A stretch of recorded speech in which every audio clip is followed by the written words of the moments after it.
बच्चों आपका जो नेक्स्ट चैप्टर है 6 दैट इज इंटरफेरेंस। ये वेव ऑप्टिक्स का आपका सेकंड चैप्टर है। फर्स्ट था ह्यूजन प्रिंसिपल और सेकंड है इंटरफेरेंस। तो बेसिकली इंटरफेरेंस होती क्या है बेटे, थोड़ा सा आपको समझा देता हूँ मैं। अब होता है क्या, फॉर एग्जांपल अगर ये आपका सोर्स पहला सोर्स है और ये सेकंड सोर्स है, ओके, दो सोर्सेज हैं, S1 है और ये S2 है, ठीक है। सोर्सेज मीन्स जो लाइट को एमिट कर रहे हैं, ओके। अब आपको पहले बताया था मैंने क्या होता है इसमें, क्रस्ट और ट्रफ होते हैं, या है ना, ये क्रस्ट ट्रफ होते हैं, ठीक है। क्योंकि जो लाइट है दैट इज़ क्या होती है बेटे, लाइट जो एक ट्रांसवर्स वेव्स होती हैं, ठीक है, ठीक है। अब यहाँ पर इन दिस वे, यहाँ पे इन दिस वे, ठीक है, इन दिस वे, ओके। ये क्या होगा, crust trough crust trough crust trough, है ना। अब इसी तरह इसके भी होंगे, यहाँ पर ये इसका आ गया क्रस्ट और ये आ गया ट्रफ, इसके बाद ये क्रस्ट आ गया, इसके बाद ट्रफ आ गया, ठीक है, इसके बाद क्रस्ट आ गया, इसके बाद ये ट्रफ आ गया, ठीक है, इन दिस वे। तो आप देखने बेटे कुछ जो पॉइंट्स है, जैसे ये हो गया, ये हो गया, ये हो गया, है ना। यहाँ पे क्या कर रहा है, क्रस्ट के साथ क्रस्ट मिल रहा है, ट्रफ के साथ ट्रफ मिल रहा है, ओके। और कुछ ऐसे पॉइंट है जैसे यहाँ पर ये हो गया, इन दिस वे ये वाला हो गया और ये हो गया, ठीक है। यहाँ पर क्या है, क्रस्ट के साथ ट्रफ मिल रहा है, ये ट्रफ के साथ क्रस्ट मिल रहा है।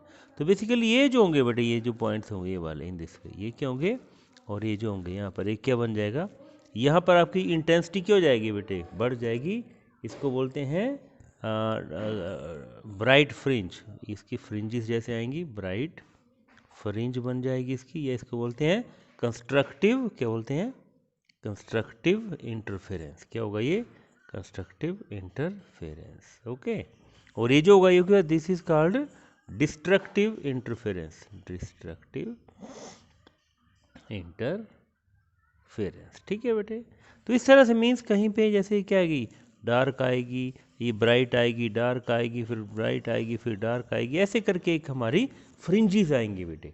इन फ्रिंजेस को ये जो बोलते हैं, इस जो पैटर्न बनता है इसको हम इंटरफेरेंस पैटर्न बोलते हैं, और इस फिनोमेना को हम बोलते हैं, this phenomena is called interference. तो I think it is very easy. तो करेंगे कैसे बेटे इसमें, कि इसको डिफाइन कैसे करेंगे, the phenomena of non uniform distribution of energy in medium due to superposition of two light waves is called interference, okay. तो I think it is very easy, ढंग से आपने देखना है। तो इंटरफेरेंस आप समझ गए होंगे बेटे। अब हमारे पास क्या आती हैं, ब्राइट और डार्क फ्रिंजेस आती हैं, ठीक है। ब्राइट आएगी, डार्क आएगी, ब्राइट आएगी, डार्क आएगी, इसको बोलते हैं। और जो ब्राइट को बोलते हैं कंस्ट्रक्टिव, क्योंकि इसमें क्रस्ट से क्रस्ट मिला था और ट्रफ से ट्रफ मिला था, ठीक है। और जो हमारी डिस्ट्रक्टिव है, डार्क है, वहाँ पे क्रस्ट के साथ ट्रफ मिला था और ट्रफ के साथ क्रस्ट मिला था, इसलिए वहाँ पर जो हुई इंटेंसिटी मिनिमम होगी, ठीक है बेटे। अच्छा, नेक्स्ट है बेटे आपका sustained interference, sustained interference, interference, ठीक है। अच्छा, सस्टेन्ड इंटरफेरेंस क्या होगा, कि ऐसा इंटरफेरेंस पैटर्न कि जिसमें जो डार्क और ब्राइट फ्रिंजेस की जो एम्पलीट्यूड है वो हमेशा सेम रहेगा, या इनकी इंटेंसिटी जो हमेशा सेम रहेगी ऑल अलोंग द स्क्रीन, सारी स्क्रीन में इसकी जो इंटेंसिटी है वो सेम रहेगी, that is called sustained interference. आता है ये कई बार क्वेश्चन, बड़ा इंपॉर्टेंट क्वेश्चन है ये। और साथ में कंडीशंस, कि व्हाट आर इट्स कंडीशंस, ठीक है। तो कंडीशंस क्या क्या है इसकी, नंबर 1 फर्स्ट है, the two sources should emit light, की लाइट जो वो कंटिन्यूसली होनी चाहिए, लाइट शुड बी कंटिन्यूस, ठीक है, कंटिन्यूस लाइट होनी चाहिए, ओके। सेकंड है, light wave should be of same wavelength, उनकी वेवलेंथ सेम होनी चाहिए बेटे, सेम वेवलेंथ। क्योंकि आपको पता है कि इंटरफेरेंस तब होता है जब आपके पास दो सोर्सेज होते हैं, ठीक है, दो सोर्सेज, तो उनकी जो वेवलेंथ है वो सेम होनी चाहिए। थर्ड है, light waves should be of same amplitude, उनका एम्पलीट्यूड भी क्या होना चाहिए बेटे, एम्पलीट्यूड शुड भी सेम, ओके, क्लियर हो गया बात। फोर्थ है, the waves should be in face और कांस्टेंट फेस, उनके बीच में फेस जो वो कांस्टेंट होना चाहिए, कांस्टेंट फेस डिफरेंस होना चाहिए, कांस्टेंट फेस डिफरेंस होना चाहिए, या तो वो इन फेस होने की दोनों का फेस सेम हो, और अगर फेस डिफरेंट हो वो कांस्टेंट होना चाहिए, कहीं भी वो ज़्यादा ही कम नहीं होना चाहिए। फिफ्थ है the two sources should be close to each other, they should be, sources should be close to each other, एक दूसरे। अभी आगे पढ़ेंगे इसका मैथमेटिकली, तब आपको ये समझ आने चाहिए, आ जाएगा। और सिक्स्थ है the source of light should be very narrow, ठीक है। सोर्स को होना चाहिए, सोर्स शुड बी, ये कई बार क्वेश्चन आता है कि नैरो क्यों होना चाहिए, नैरो, ठीक है। ये क्वेश्चन आता है बेटे कि why the two sources should be very narrow. तो नैरो इसलिए होना चाहिए क्योंकि अगर सोर्स हमारा बड़ा है तो बड़ा होगा तो उसमें क्या होगा, it can be considered to consist of a number of sources, तो उसी एक ही सोर्स से नंबर ऑफ सोर्सेज बन जाएंगे और उससे वो इंटरफेरेंस खुद एक ही सोर्स से हो जाएगा बेटे, ठीक है। अच्छा बेटे, एक आ जाता है कि कई बार आपसे पूछा जाता है कि what are coherent sources, coherent sources, ठीक है। तो कोहेरेंट सोर्सेज क्या होंगे, the coherent sources are the sources which emit light of same wavelength, ठीक है। क्या क्या होना चाहिए कोहेरेंट सोर्सेज, दो सोर्सेज ऐसे होने चाहिए जिनकी वेवलेंथ सेम होनी चाहिए, सेम वेवलेंथ, ठीक है।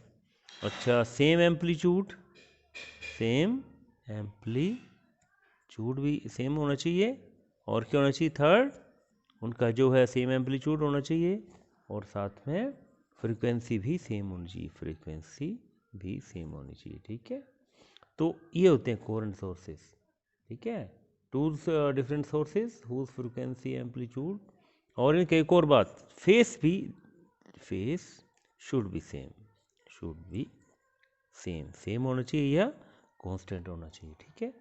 तो कई बार पूछते हैं कि हम कोहेरेंट सोर्सेज को दो ऐसे लेंगे, तो माना किसी की वेवलेंथ सेम है, फ्रीक्वेंसी सेम है, एम्पलीट्यूड सेम है, तो कहीं ना कहीं एक डिफरेंट चीज़ हो जाएगी, कोई ना कोई एक या दो चीज़ें डिफरेंट हो सकती हैं। तो इसलिए कोहेरेंट सोर्सेज के लिए क्या लेते हैं हम, एक ही सोर्स को दो पार्ट, जैसे माना ये एक सोर्स है, ये वाला सोर्स है, इसके स्लिट्स, ये स्लिट्स मीन्स ऐसे करके ये जो दो, एक ही इससे लाइट जाएगी और एक से, यही जो होगा, तो मीन्स नेचुरली ये एक ही सोर्स से लाइट निकल रही है, तो ये जो दोनों मीन्स ये they can be considered as so S1 and S2।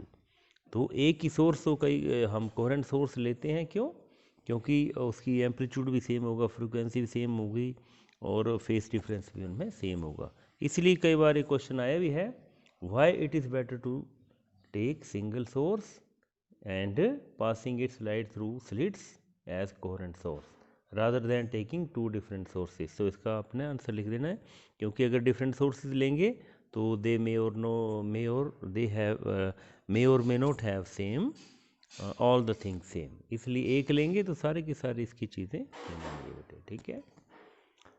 तो नेक्स्ट है बेटे इसका, तो बेटे condition for constructive and destructive interference है।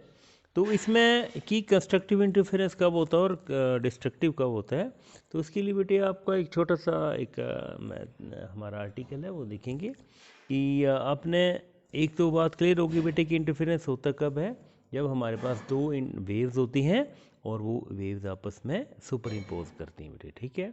इसका मैं छोटा सा आपको एग्जांपल बताता हूँ, इसको फिजिकली आपको समझाता हूँ कि माने ये कोई वेव है, ठीक है बेटे, ये कोई वेव है, ओके। ये क्या होगा, इसका क्रस्ट, ये ट्रफ होगा, क्रस्ट और ये ट्रफ है ना। माना इसके साथ एक और कोई वेव लग जाती है, सुपर इम्पोज करती है, और वो ऐसे करती है इन दिस वे, ठीक है, यहाँ पे इन दिस वे ऐसे करके, ठीक है, ऐसे भी कर सकती है इसके सुपर इम्पोज। और साथ में एक और मैं इसका एग्जांपल बताऊं, तो वही एक ही वेव है और इसके साथ तो दूसरी कर रही है, वो कैसे कर रही है, सुपर इम्पोज इन दिस वे, कि उसका क्रस्ट और दूसरे का ट्रफ मिल रहे हैं। तो नेचुरली बेटे जब ये क्रस्ट और क्रस्ट मिलेंगे या ट्रफ और ट्रफ मिलेंगे तो ये क्या होगा, कंस्ट्रक्टिव, ये वाला कौन सा होगा, कंस्ट्रक्टिव इंटरफेरेंस। मीन्स यहाँ पे और ज़्यादा, ये और ज़्यादा डार्क हो जाएगी, ब्राइट हो जाएगी, ठीक है, ये और ज़्यादा ब्राइटनेस इनकी बढ़ती जाएगी। लेकिन इसमें क्या होगा, एक की डिस्प्लेसमेंट इस डायरेक्शन में है, दूसरे की डिस्प्लेसमेंट इस डायरेक्शन में है, तो ये क्या हो जाएंगे बेटे, ये होगा डिस्ट्रक्टिव इंटरफेरेंस, ठीक है बेटे, ये क्या होगा, डिस्ट्रक्टिव इंटरफेरेंस होगा, ठीक है। तो ये थोड़ा सा मैंने आपको समझाया। अब देखेंगे कि माना इसकी डिस्प्लेसमेंट y1 है और इसकी डिस्प्लेसमेंट y2 है एट एनी टाइम, ठीक है।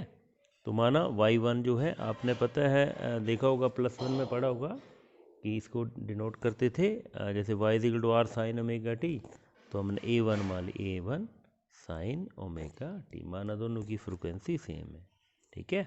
और जो दूसरी वेवलेंथ है उसकी डिस्प्लेसमेंट है A2 sine omega t plus phi, ठीक है। ये सेकंड आ गया। फाई मान लिए कि इन दोनों के बीच में फेस डिफरेंस है, ओके। अब बेटे दोनों को सुपर इम्पोज करके आपने पढ़ा था प्रिंसिपल ऑफ सुपर पोजिशन। तो सुपर पोजिशन में क्या होता है, इनकी दोनों की डिस्प्लेसमेंट्स ऐड हो जाती हैं y1 प्लस y2, ठीक है। ये क्या हो जाती है, this is the displacement of the new wave, जो नई वेव बनेगी। तो इनको ऐड करेंगे A1 sine omega t plus A2 sine omega t plus phi, ठीक है। दोनों को ऐड कर दिया तो क्या आएगा बेटे, ये A1 sine omega t plus, इसको पहले खोल देंगे sine A plus B formula लगा के, तो वो क्या होगा, इसको बाहर रखेंगे sine A cos B plus sine B cos A, ठीक है बेटे। तो इसको जब ओपन करेंगे तो क्या बच जाएगा हमारे पास, y is equal to A1 sine omega t plus A2 sine omega t cos phi plus A2 sine phi और कॉस ओमेगा टी, ठीक है बेटे। ये हमारे पास एक बन गई है। अब यहाँ पे देखिए आप कि साइन ओमेगा टी यहाँ भी है, साइन ओमेगा टी यहाँ भी है, तो y इज इक्वल टू क्या आ जाएगा, यहाँ से आप साइन ओमेगा टी कॉन्स्टेंट ले सकते हैं A1 plus A2 cos phi, और यहाँ पे साइन ओमेगा टी प्लस यहाँ पे क्या आएगा A2 और यहाँ पे साइन फाई और कॉस ओमेगा टी, ठीक है बेटे। अब ये हमारे पास एक फाइनल इक्वेशन बनी है। अब इसमें आप इसको कुछ और मान लेंगे, इसको कुछ और मान लेंगे, तो मीन्स वी कैन सपोज कि A1 ये जो था A1 plus A2 cos phi, ठीक है, इट इज इक्वल टू, इसको मान लेंगे A कॉस थीटा, और ये जो था A2 साइन फाई, इसको मान लेंगे A साइन थीटा, ठीक है बेटे। इस इक्वेशन को आप इक्वेशन नंबर 3 मानेंगे और इसको इक्वेशन नंबर 4, ठीक है।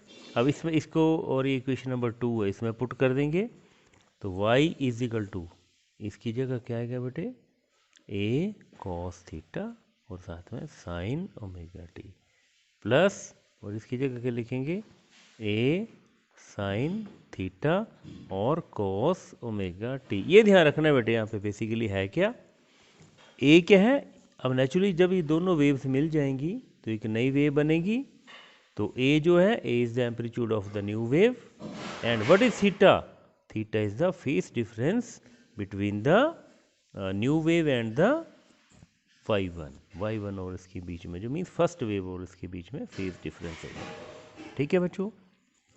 तो यहाँ देखिए अब हमारे पास क्या बन गया, ए कॉन्स्टेंट लेंगे साइन ए कॉस बी और कोस ए साइन बी, मीन्स ये हमारे पास बन जाएगा sign omega t plus theta. ये जो बेटे आपकी इक्वेशन बनी है, दिस इज द डिस्प्लेसमेंट या amplitude at any time T of the new wave, नई वेव जो बेटे बनेगी, तो ये दिस इज वेरी इंपॉर्टेंट, ठीक है। तो आप बेटे आप जो 3 और 4 इक्वेशन थी, इनको ए की वैल्यू भी फाइंड आउट कर सकते हैं। तो स्केयरिंग एंड एडिंग 3 and 4, ये देख लेना बेटे आपने, स्केयरिंग एंड एडिंग 3 and 4, तो क्या है यहाँ पर, यहाँ पे इसको लिख देंगे A1 plus A2 cos phi का square plus A2 sine phi का स्क्वायर, और यहाँ क्या आएगा, राइट हैंड साइड में ए स्क्वायर कॉमन ले लेंगे और यहाँ पर sine square theta plus cos square theta, ठीक है। तो अब इसको बेटे मैं नेक्स्ट पेज में करता हूँ। अब बेटे इसको हम ये हमारी स्केयरिंग एंड एडिंग करेंगे 3 और 4 को, तो ये आएगी।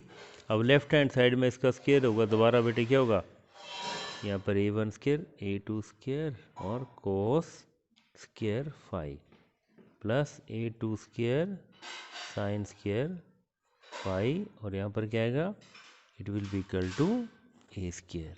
सॉरी यहाँ पर बेटे एक और टर्म आएगी, a1 a square plus b square plus 2ab cos theta, तो means 2a1 a2 cos of theta. ठीक है, और यहाँ पर क्या आएगा ए स्केयर, क्योंकि साइन स्केयर और कोस स्केयर थीटा आ जाएगा 1। ठीक है बेटे, अब बेटे यहाँ पे देखें अगर आप, तो a1 स्केयर, इसको ढंग से देखना, a1 square plus a2 square अगर हम कॉमन ले लें तो यहाँ क्या आएगा, cos square phi plus sine square phi is equal to, oh sorry A भी है साथ में, 2a1 a2 cos of phi is equal to A square. तो यहाँ पे 1 आ जाएगा, means a1 square plus a2 square, अभी 1 आएगा plus 2a1 a2 cos of phi is equal to A square. ये बेटे आपकी जो amplitude of the final wave ये है, और इसको अगर ए की वैल्यू लेनी होगी तो इट विल बी, इसका वो स्केयर रूट ले लेंगे, that will be equal to A square. Okay, तो I think it is clear.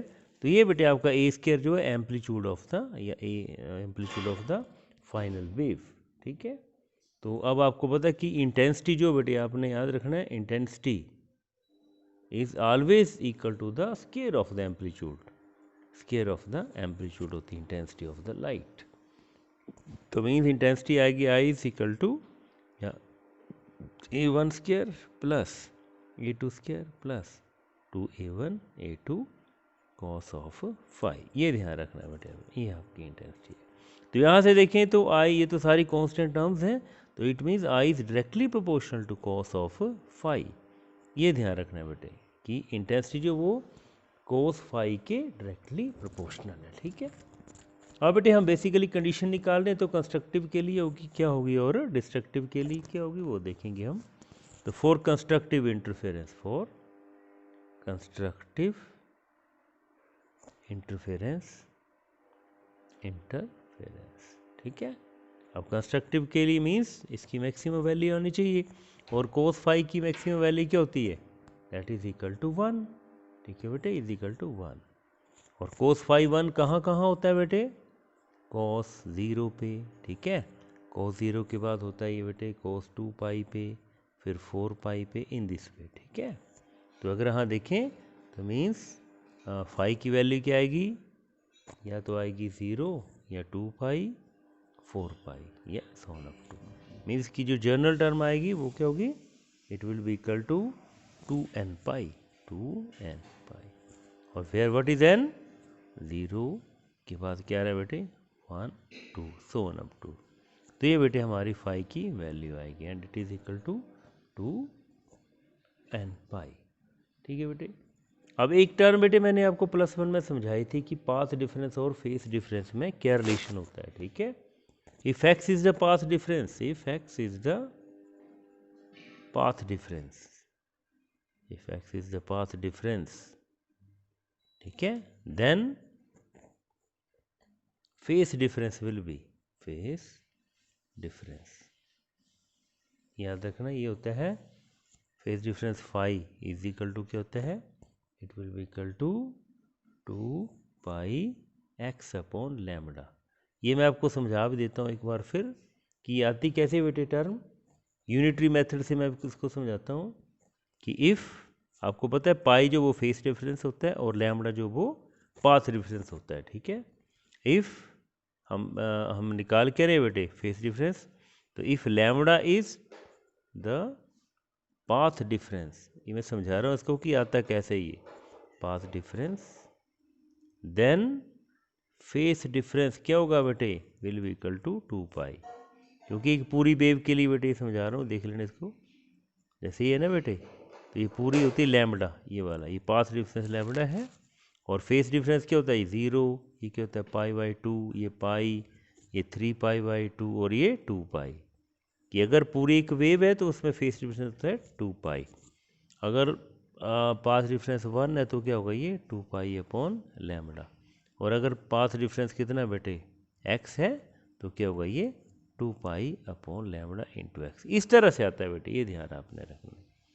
So it means this is the condition for the constructive interference. ठीक है, अब देखेंगे इसमें कि हमारी फाई की वैल्यू अगर x है तो ये आ गया। अब इन दोनों को कंपेयर करेंगे बेटे, आपके नोट्स में इसको कोई भी अगर दिए हुआ है तो इसको इक्वेशन नंबर 5 मान ले, जो आपके नोट्स में दी वैसे ही मैं इसको नंबर दे रहा हूँ, और यहाँ पर 6 है बेटे। ठीक है, अब इसको देखेंगे बेटे कैसे हम इनको दोनों को कंपेयर करेंगे। Comparing 5 and 6, comparing 5 and 6। ठीक है, तो क्या आएगा बेटे ये 5 में क्या था 2n pi is equal to, और 6 क्या है हमारी 2 पाई एक्स अपॉन लैम्बडा। तो यहाँ से बेटे 2 पाई से कट गया। ठीक है, तो हमारे पास क्या बचेगा x is equal to n lambda. तो ये बेटे हमारी this is the condition for the constructive interference, जहाँ x क्या है बेटे, x is the path difference and lambda जो वो वेवलेंथ है। अब देखेंगे बेटे डिस्ट्रक्टिव के लिए क्या आएगी कंडीशन, फॉर डिस्ट्रक्टिव इंटरफेरेंस। ठीक है बेटे, फॉर डिस्ट्रक्टिव के लिए क्या आएगी, आई वही बात, क्या is directly proportional to cos phi. ठीक है, और कोस फाई की मिनिमम वैल्यू, क्योंकि डिस्ट्रक्टिव या डार्क फ्रिंज के लिए मिनिमम चाहिए, तो कोस फाई की जो मिनिमम वैल्यू क्या होगी बेटे, इट इज इक्वल टू -1। ठीक है, तो माइनस का वन कहाँ कहाँ होती है, इट इज़ जब फाई की वैल्यू क्या होती है बेटे -1, आपने देखा होगा पाई पे 3 पाई 5 पाई और so on up to in this way. तो हम इसकी अगर जनरल टर्म देखें तो उसको लिखते हैं 2n + 1 इंटू पाई, जहाँ n की वैल्यू क्या है बेटे, n is equal to 0 1 2 so on up to this way. तो यहाँ से बेटे हमारी जो मीन्स फाई की वैल्यू आ गई दिस इज। तो इस इक्वेशन को आप 2n + 1 इंटू पाई, इस कंडीशन को अगर आप मान लें, इस इक्वेशन को 7। ठीक है, अब वही बात जैसे अब वो पाथ डिफरेंस वाली देखें, बट x इज जो अभी किया था हमने phi is equal to 2 pi x upon lambda. ठीक है, तो इन दोनों को बेटे आप कंपेयर करें जैसे कि पहले किया था, तो हमारे पास क्या आ जाएगा 2n + 1 into pi is equal to 2 pi x upon lambda. तो पाई से पाई कट गया, तो हमारे पास जो वैल्यू है x is equal to 2n + 1 into lambda. ठीक है, तो ये बेटे हमारी this is the value for the, this is the condition for the destructive interference. तो I think it is very clear. तो ये दो कंडीशंस है बेटे हमारी, एक कंस्ट्रक्टिव के लिए और एक डिस्ट्रक्टिव इंटरफेरेंस के लिए। बेटे नेक्स्ट जो आपका आर्टिकल है वो है थ्योरी ऑफ इंटरफेरेंस फ्रिंजेस, या इसको हम यंग्स डबल स्लिट एक्सपेरिमेंट भी कहते हैं। तो इसको बेटे ढंग से देख लेना, बहुत ईजी है, डायग्राम से ये क्लियर हो जाएगा। तो सबसे पहले बेटे जैसे मैंने कहा था कि सोर्स हम एक ही लेते हैं, for example this is source S। ठीक है, और यहाँ पे दो स्लिट्स मीन्स छेद, दो छेद हैं किसी एक, यहाँ पे कोई भी एक आपके पास ओपेक चीज़ है और उसमें दो छेद किए, इसको स्लिट्स बोलते हैं। यहाँ पर एक स्लिट हो गई, और यही जो वो क्या करेंगे, सोर्स S1 एक्ट करेगा और ये सोर्स S2 एक्ट करेगा। ठीक है बेटे, तो यहाँ पे स्क्रीन लगाइए जहाँ पे आप इंटरफेरेंस पैटर्न को देखेंगे। क्या है ये, दिस इज स्क्रीन, जहाँ पे आप इंटरफेरेंस पैटर्न को देखेंगे।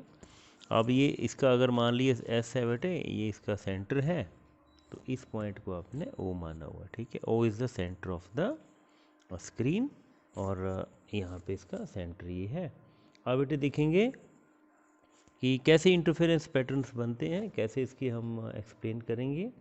तो ये देखेंगे बेटे यहाँ पे सपोज यहाँ पे एक पॉइंट P है जहाँ पे हम इंटरफेरेंस पैटर्न को स्टडी कर रहे हैं या ऑब्जर्व कर रहे हैं।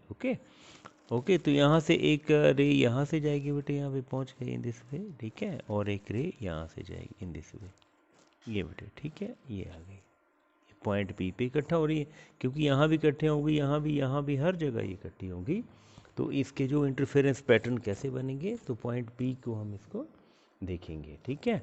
अब ये जो बेटे ये जो डिस्टेंस है ओ और पी के बीच में, दिस डिस्टेंस इज कॉल्ड, इसको हम बोलते हैं वाई, ठीक है। ये डिस्टेंस है, दिस इज वाई, ये डिस्टेंस है वाई, ओके। अब बेटे आप देख रहे होंगे कि एक S1P है और एक S2P है, तो आप यहीं से देखेंगे कि पाथ डिफरेंस दोनों है, क्योंकि ये लंबी है ये छोटी है, तो मीन्स यही पाथ डिफरेंस है। तो दोनों के बीच में जो पाथ डिफरेंस है बेटे वो कितना आया है, path difference is equal to क्या आया है, कैसे लिखेंगे इसको, S2P माइनस S1P, ये बेटे पाथ डिफरेंस, और इसको ही हम x से डिनोट करते हैं, ओके। तो बेसिकली हम पाथ डिफरेंस निकालेंगे। तो अब इसमें देखो बेटे डायरेक्टली तो पाथ डिफरेंस आ नहीं सकता, तो इसको निकालने के लिए क्या करेंगे, अच्छा दो चीज़ें बेटे इसमें और ध्यान रखना कि S1 और S2 के बीच में जो डिस्टेंस है वो है d। आपसे पूछा जाए कि what is d, d is the distance between two sources, and एक कैपिटल d लेंगे बेटे यहाँ पर एक, तो कैपिटल D क्या होगा, this is the distance between the sources and screen. Clear हो गई बेटे ये बात। तो आप बेटे डायरेक्टली इसको नहीं निकाल सकते, तो हम क्या करेंगे, इसका पाइथागोरस अप्लाई करके फाइंड आउट करेंगे। तो S2P square minus S1P square, ठीक है। अब देखना बेटे यहाँ पे D है, तो अगर देखें तो अगर पाइथागोरस अप्लाई करें तो पहले S2P स्क्वायर में निकालेंगे S2P स्क्वायर, तो पाइथागोरस लगाएंगे तो परपेंडिकुलर स्क्वायर और बेस का स्क्वायर, तो मीन S2P स्क्वायर निकालेंगे तो क्या होगा हमारे पास, अगर इनके हम नाम दे दें A और B, तो S2P स्क्वायर क्या होगा बेटे, S2B square plus PB square, PB square, ठीक है बेटे, ठीक है, ये आ गया, और माइनस S1P स्क्वायर क्या होगा बेटे, S1A square, S1A square plus क्या होगा AP स्क्वायर, क्या होगा AP स्क्वायर, ठीक है बच्चों। आई think it is very easy. तो यहाँ से क्या आएगा बेटे, S2B क्या है, S2B क्या है बेटे, कैपिटल D का स्क्वायर, और यहाँ पर क्या आएगा, it will B plus PB की वैल्यू क्या हो बेटे, PB यहाँ तक y है और यहाँ पर dy2 y प्लस dy2 का स्क्वायर, ठीक है, माइनस, और यहाँ कितना आएगा d स्क्वायर, S1A स्क्वायर क्या बेटे, ये भी इसके बराबर है, और यहाँ पर प्लस y माइनस d/2 का होल स्क्वायर, ठीक है। ये बेटे आपकी वैल्यू आ जाएगी, ओके। तो यहाँ बेटे आप अगर देखें तो कैंसिल करके हमारे पास जो सब कुछ कैंसिल करके हमारे पास जो आ जाएगी value S2P square minus S1P square, it will be equal to 2 into YT। इसको आप सॉल्व करके देख सकते हैं, ठीक है। अब हमें बेसिकली चाहिए क्या बेटे, हमें तो S2P माइनस S1P चाहिए, तो यहाँ पर हम a square plus b square sorry a square minus b square का फॉर्मूला लगाएंगे, तो आएगा a plus b into a minus b, S2P minus S1P, और यहाँ पर S2P प्लस S1P, ए प्लस बी और ए माइनस बी का फॉर्मूला यहाँ पे लगाएंगे 2YT, ये आएगा, ठीक है बेटे। अब ये तो हमारे पास आ गया x, और बेसिकली S2P एंड यहाँ पे लिख रहा हूँ मैं S2P is approximately equal to S1P, और ये अप्रोक्सीमेटली इक्वल टू हो जाता है इक्वल टू, इसको कैपिटल D के ले लेते हैं, ठीक है बेटे। तो यहाँ क्या आ जाएगा D प्लस D, और यहाँ पर क्या था is equal to 2y into small d, ठीक है। तो यहाँ पे 2d आ गया, तो मीन्स यहाँ से x इज इक्वल टू, ठीक है बेटे, तो x इज इक्वल टू यहाँ पे y 2 से 2 कट जाएगा YD अपॉन कैपिटल D, ये बेटे हमारी आ गई, ठीक है। ये आ गया हमारा पाथ डिफरेंस, और y क्या है, this is a distance from the fourth point P from the centre of the screen. तो ये बेटे हमारे पास वैल्यू आ गई है। अब बेटे वही बात इसको अब कंपेयर करेंगे कंस्ट्रक्टिव के लिए और डिस्ट्रक्टिव के लिए। तो फॉर कंस्ट्रक्टिव इंटरफेरेंस क्या वैल्यू आई थी बेटे, x इज इक्वल टू क्या आई थी, n lambda, x is equal to n lambda जो हमने पहले किया था। तो यहाँ पे पुट कर देंगे n lambda is equal to y d upon capital D, ठीक है। तो ये हमारे पास वैल्यू आई, या y की वैल्यू क्या आ जाएगी बेटे, n capital D lambda upon small d। Okay, ये वैल्यू हमारे पास y की आ जाएगी। ठीक है, अब इसमें वैल्यूज पुट करेंगे कि जब n की वैल्यू 0 पुट करेंगे तब क्या होगा। ठीक है, वो देखेंगे हम। तो when n is equal to 0, ठीक है, for central fringe n is equal to 0 पे क्या आएगी, सेंट्रल फ्रिंज, सेंट्रल फ्रिंज। ठीक है बेटे, ये आएगी। तो n is equal to 0 put करेंगे तो हमारे पास क्या आएगा, y की वैल्यू आ जाएगी y इज इक्वल टू 0, क्योंकि ये कहाँ बनेगा, at the centre of the screen, at the centre of screen. ठीक है, अब n is equal to 1 put करेंगे तो क्या आएगा, y1 is equal to d lambda upon small d। ठीक है, इसी तरह n is equal to 2 put करेंगे तो क्या आएगा, y2 is equal to 2d lambda upon small d। ठीक है, और n is equal to 3 put करेंगे तो इस तरह हमारे पास जो वैल्यू आएंगे बेटे, यहाँ पे 3d lambda upon small d। ठीक है बेटे, आई थिंक इट इज़ क्लियर। तो ये हमारी आएंगी the position of the first, second and third bright fringes. ठीक है, जो कि और n के लिए तो हमें पता ही है, और n is equal to n के लिए क्या था, yn is equal to n d lambda upon small d। ठीक है, इन दिस वे। तो बेटे ये हमारी आ गई। अब इसी तरह हम फॉर निकालेंगे फॉर डार्क फ्रिंजेस। ये आ गया हमारा फॉर डार्क फ्रिंजेस। ठीक है, इसको डार्क फ्रिंज भी बोल सकते हैं या डिस्ट्रक्टिव इंटरफेरेंस। ठीक है बेटे, तो वही बात कि x की वैल्यू अभी जो हमने निकाली वो कैसे, वो x is equal to y D upon D, ये तो अभी हमने फाइंड आउट की है।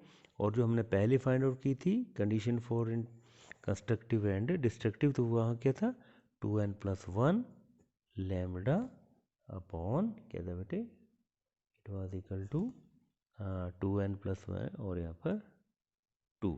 ठीक है, तो अब इन दोनों को हम कंपेयर करें क्योंकि ये भी x ही है and this is also x। ठीक है, तो यहाँ से क्या वैल्यू आएगी, y D upon capital D is equal to 2n+1 lambda upon, ठीक है, डी। तो यहाँ से हमारे पास y की जो वैल्यू आएगी वो आएगी 2n+1 यहाँ पे d लैम्बडा अपॉन 2d। ये बेटे आपने ध्यान रखना है। अब इसी तरह n इज इक्वल टू 0 1 पे हम फाइंड आउट करेंगे, तो n इज इक्वल टू 0 पे क्या होगा बेटे, y0 लिख देंगे और ये वैल्यू आएगी d लैम्बडा अपॉन, ठीक है, 2d। ठीक है, क्योंकि 0 पे ये आ जाएगी। इसी तरह n इज इक्वल टू 1 पे y1 इज इक्वल टू, जब हम 1 पुट करेंगे तो 3d लैम्बडा अपॉन 2d। ठीक है बेटे, इसी तरह n इज इक्वल टू 2 पे y2 is equal to 5d lambda upon 2d। ठीक है, तो ये हमारी बेसिकली वैल्यूज आएंगी फॉर डार्क फ्रिंजेस। अब इसमें बेटे एक बहुत इंपॉर्टेंट चीज़ आ जाती है। अब बेटे इसमें जो हमारी, जैसे फॉर एग्जांपल आपको बताऊं, जैसे माना ये हमारी ब्राइट फ्रिंज है, ठीक है, या डार्क फ्रिंज मान लो इसको, जो भी आप मान सकते हैं। ये आपकी अगेन डार्क फ्रिंज आ गई, ठीक है, और ये माना कि आपकी ब्राइट फ्रिंजेस है, ये ब्राइट फ्रिंजेस बराबर होंगी दोनों ही इन दिस वे। और ये माना आपकी क्या आ गई, ये अगेन आपकी डार्क फ्रिंज आ गई। तो बेटे बेसिकली अब हम y की वैल्यूज निकाल रहे हैं ना बेटे, ये आपकी डार्क फ्रिंज है, ब्राइट है, डार्क है, ब्राइट और डार्क है।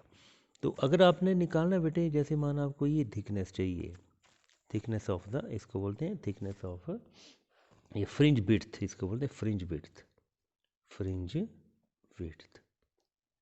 तो फॉर डार्क, फॉर अगर आपने डार्क के लिए निकालनी है dark fringe width, dark fringe width, तो क्या करेंगे आप ब्राइट फ्रिंजेस से, जैसे माना ये ब्राइट, इन दोनों के बीच में माइनस कर देंगे तो आपके पास जो आ जाएगा वो होगा that is equal to fringe width of dark. माना आपने yn माइनस yn माइनस 1, तो yn कौन सा लेंगे हम यहाँ पे ब्राइट फ्रिंज के लिए, तो yn की वैल्यू क्या थी बेटे, n D lambda upon small D, यहाँ पर n-1 D lambda upon small D. ठीक है, तो यहाँ से आपकी जो वैल्यू आ जाएगी बेटे beta dark is equal to क्या होगा, it will be D lambda upon small D. ठीक है, ये डार्क फ्रिंज की। सिमिलरली बेटे आपको bright fringe width, bright fringe width, ठीक है, इसको कैसे निकालेंगे, इसको आप माइनस करेंगे y1 माइनस yn माइनस 1 या y3 माइनस y2 कर दो, या y3 y4 माइनस y कुछ भी कर दो बेटे आप। तो यहाँ से देखेंगे आप, जैसे माना आपने y वो कर दिया, मीन्स 2n प्लस 1 क्या था, d lambda upon 2d minus 2n minus 1 plus 1 d lambda upon small 2d। तो ये भी आपको देखेंगे दोनों सेम आएगी, d lambda upon small d। तो कई बार क्वेश्चन आता है कि show that the fringe width for dark and bright is a same, तो आपने यहाँ तक करना है बेटे। ठीक है, और इसमें एक और है कि fringe width of the central bright fringe beta central, तो ये होगी बेटे simply it will is equal to D lambda upon small D, ये भी उतनी ही आपकी होगी। ठीक है बेटे, तो सेंट्रल मैक्सिमा की भी आपकी d lambda upon small d ही फ्रिंज विड्थ होगी। Okay, so this is all about the fringe widths. यहाँ तक क्वेश्चन आता है तो इसको अच्छी तरह आपने कर लेना। ओके।